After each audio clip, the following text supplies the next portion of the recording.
So Jim Gray is the vocalist of Caligula's Horse, a progressive band from Brisbane, whose latest album, Bloom, was released last year. They recently returned from Europe, and they're touring Australia in March and April, playing at the Ding Dong Lounge on April 8th. Jim, how are we? I'm doing really well, man. How are you? Yeah, I'm pretty good. So, Europe, how was it, and was that your first international tour? It was. We toured Australia almost sickeningly constantly since 2011, and it was kind of cool for us because we just signed to Inside Out Records in Germany, and we sort of got the opportunity to go over there and meet a whole bunch of our fans that have been waiting a long time to see us play. And so it was a real adventure for us for sure. And you sort of, there's a level of touring in Australia that people aren't aware of how different it is, really, because it's startlingly different. I mean, in Australia, if you're doing major cities, you might play something like 5 shows in a row, and that's pretty much it. Whereas, you go across to Europe or the United States, and you're going to be playing runs of shows that are 11 plus. We're talking, we did, I think, 24 shows in 26 days. It was a long sort of run. Wow. And on top of that, given the sort of state of things in Europe right now, it's kind of a weird time, pretty much, all in all. Mm-hmm. So, I believe you played with the band Shining. Now, they're a really interesting band, if people don't know who they are. Yeah, it's bizarre, man. They have this sound that they define as black jazz, is what they call it. It's basically like, the way that I would describe it is it's like heavy industrial kind of stuff, and then add just bizarre saxophones over the top, and sometimes it gets beyond insane. So it was sort of weird enough and angular enough and from left field enough that there was some crossover with the kind of take on progressive rock that we do as well. So it was a good matchup, even though when you listen to the two bands, you might think that one is like startlingly more heavy than the other. But it was a good matchup. Awesome. Now, you're touring Australia March and April. I say March because you are doing a show in March, but unfortunately you're no longer doing the Legion Festival because it's been moved to next year. What do you do with that? That's basically an entire week that's sort of been freed for you guys. What do you do with that week now? Sleep, mostly, and I might have a beer. That's what I was thinking. Basically, Legion is in 2017 now. We're still on the lineup for that if that ends up going ahead, and I hope it does. We're playing in Gladstone for the headlining the El Grande Festival this weekend, and then for those gaps in between, that's just tossing up what the set list is going to be for the rest of the tour, pretty much. Your band, I sort of got a bit of interest in this. I was reading about it.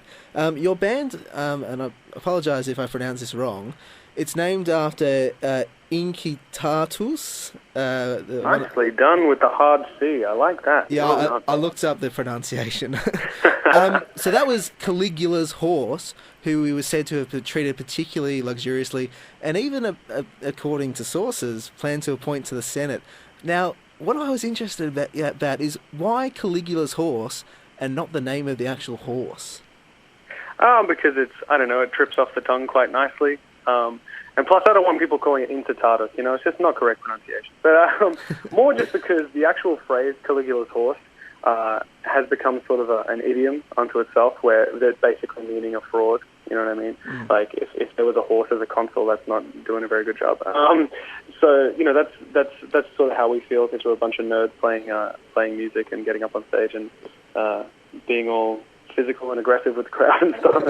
So you can't help but feel a little bit of imposter syndrome every now and again. So yeah, I think it's quite fitting. Plus, that you're not gonna, you do a Google search for Caligula's Horse band, and there's never going to be another band with that name because no one else is as silly as we are.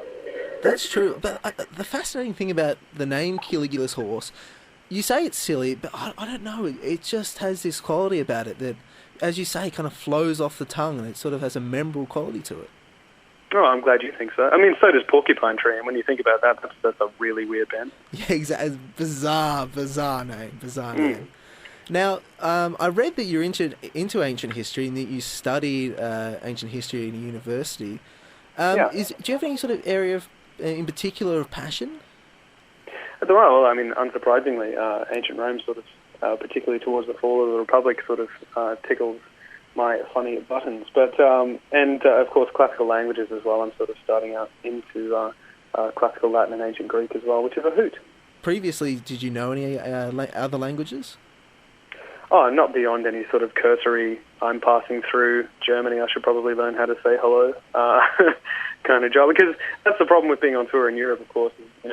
There's too many languages and currencies for you to get your head fully around. So you end up being that stumbly guy who's arrogant enough to show up in a country and barely apologizing for your inability to speak their language, and everyone's mad at you in the restaurant. But it's fine. So, yeah, not really. Short answer, no. Well, if you're learning ancient Latin, it might help you a bit, but I don't know if they necessarily appreciate it if you try to talk to them in Latin. Yeah, I'm not gonna have to converse with anyone else that isn't just like another tosser like me, just studying it just because. Now, in terms of the actual writing of the music, I was reading it's basically you and the guitarist Sam, as well as more recently Zach. In terms of you and Sam, who are primary songwriters, what is it like writing with another sort of person? Are there any kind of conflicts about, massive conflicts that you sort of have difficulty getting past? Well, no, not anymore. It's one of those things that you learn when you sort of develop a professional relationship with somebody, in the same way as any other, job or any other thing where you're doing group work or collaborating on something. With something creative, you might be a little more attached to your ideas because they're kind of your baby, but you do learn to let go of that, and we, with Caligula's Horse, is very deliberate to be very blunt and open and honest with one another, and the thing that we've learned has been not to take that personally and not to arc up and respond emotionally to something that is just a critical analysis of something that you've brought into the writing room, so you've got to be able to both objectively look at yourself and say, is this thing the best that it can be? And also objectively look at your, companion and friends' work and then be able to critically deliver it to them as honestly as possible. And that's sort of how we end up with a compromise and sort of the best ideas rather than our first ideas, which are never the best.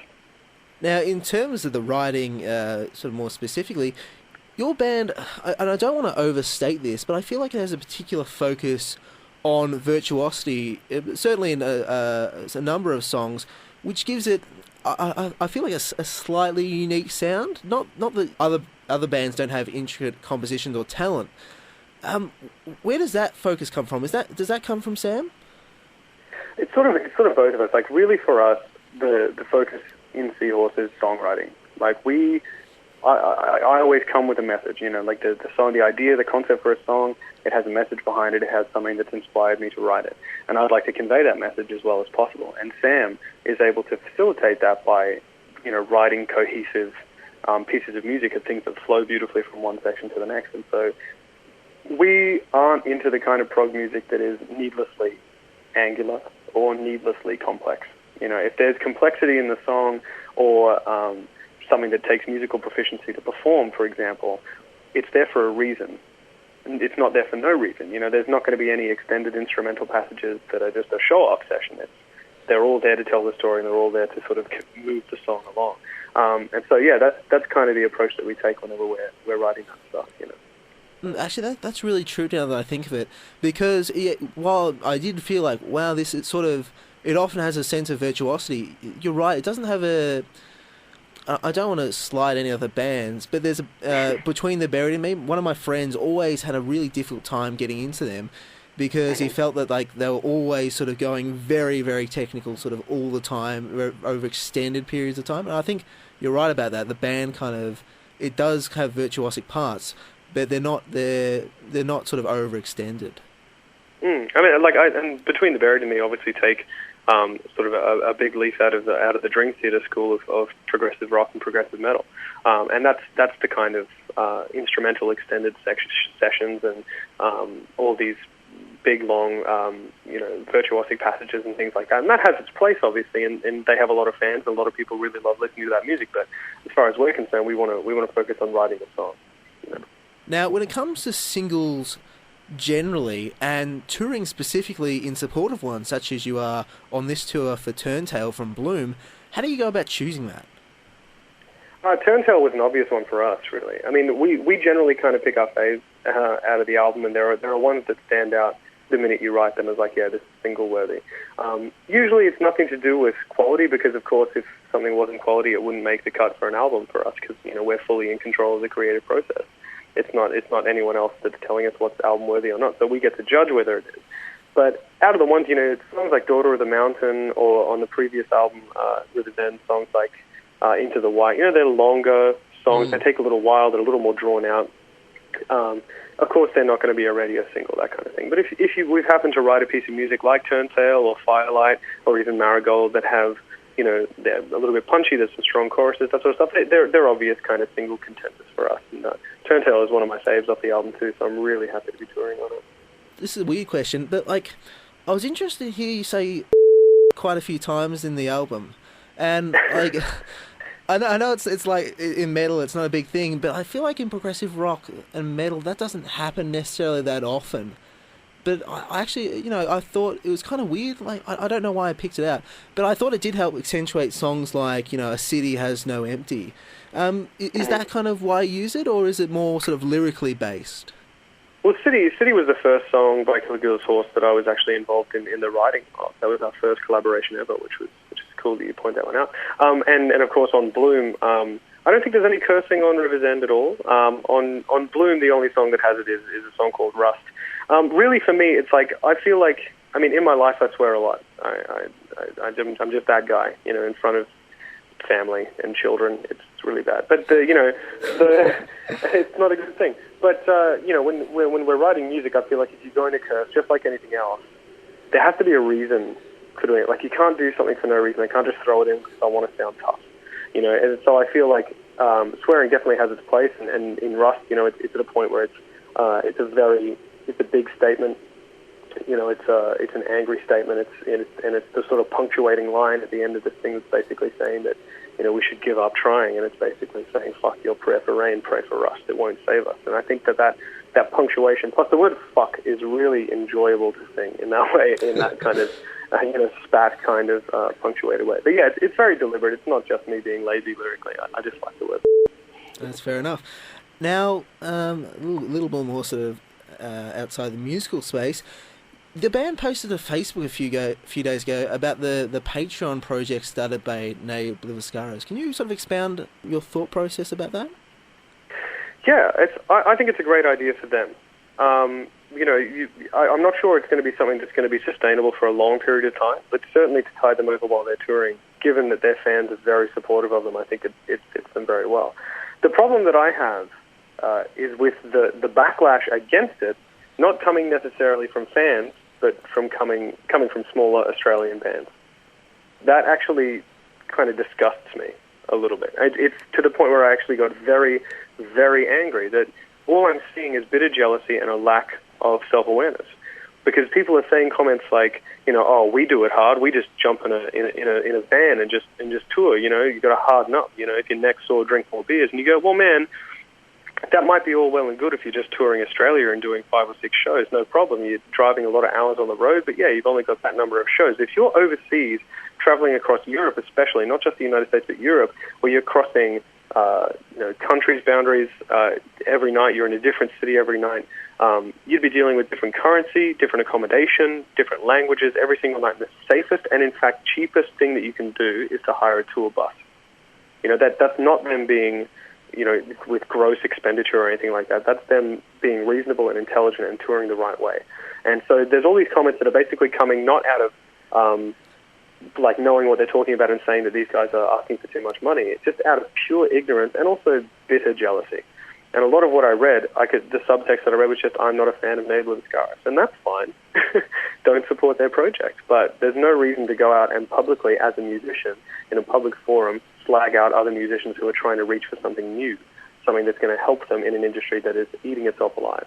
So I think it's very important to note that maybe we should all check our own self-awareness there and see, do we really know what we're talking about before we start running our mouths? Now, in terms of your some of your history, you're in another great prog band, Arcane. Is progressive music kind of your thing? Is that like a focus of yours, or is it just circumstance that you've happened to be in 2 great Australian prog bands? I'm not sure I can help myself at this stage. It's really just that I kind of have an artistic temperament. I don't really see myself as someone that's going to start writing music for money anytime soon. Really, like I said before, I have stories and I have things to say, and I want to convey those messages through music. And I think that the best kind of conduit and sort of medium for that is through progressive music, because you can write conceptually and write through somebody else's eyes rather than having to sort of express your own individual feelings about something and sounding like a cheesy kid sitting there with an acoustic guitar singing your first song about your feelings. So it's kind of like essentially what I'm saying is I'm a wanker and I can't help myself. That's pretty much it. Long story short. How'd you get into progressive music? You know what? That's a really good question. I've studied music at a tertiary level. You know, I studied classical and jazz voice when I was straight out of school, and I've been singing since I was 9 years old. And I think I just met the right people at the right time. And you know, I was in Arcane since I was, I think, 17 years old. Wow. You know, so we were playing shows and writing music, and I wasn't allowed in the venues that we were playing in, that kind of stuff. So, you know, it was a very early one for me. Oh, cool. Final question, and I hate the fact that there's no sort of preparation for a question like this. But if you can, what are your favourite albums, bands? Favorite album? It's kind of hard to say. Usually the one that I go for with questions like this, because it's always on the front of my mind, which probably means that it is Jeff Buckley's Grace. I love that album from start to finish. I think it's an absolute masterpiece, and it's one of the most honest and incredible vocal performances ever put on record, in my opinion. Favorite band? Actually, that's a really tough one. I'm going to break your rule, and I'm just going to say Michael Jackson is the and we should all just go and listen to a bunch of Michael Jackson. Actually, I am listening at the moment to a lot of Snarky Puppy. Their live album, We Like It Here, is incredible. And I just listened today to a couple of the tracks from their new album, Family Dinner Volume 2, and it's like, those guys slay. So everyone go listen to Snarky Puppy right now. Caligula's Horse will be touring Australia in March and April, playing at the Ding Dong Lounge on April 8th. Their latest album was Bloom, released last year. Jim, thank you so much for joining me. No worries, mate. Thanks for having me.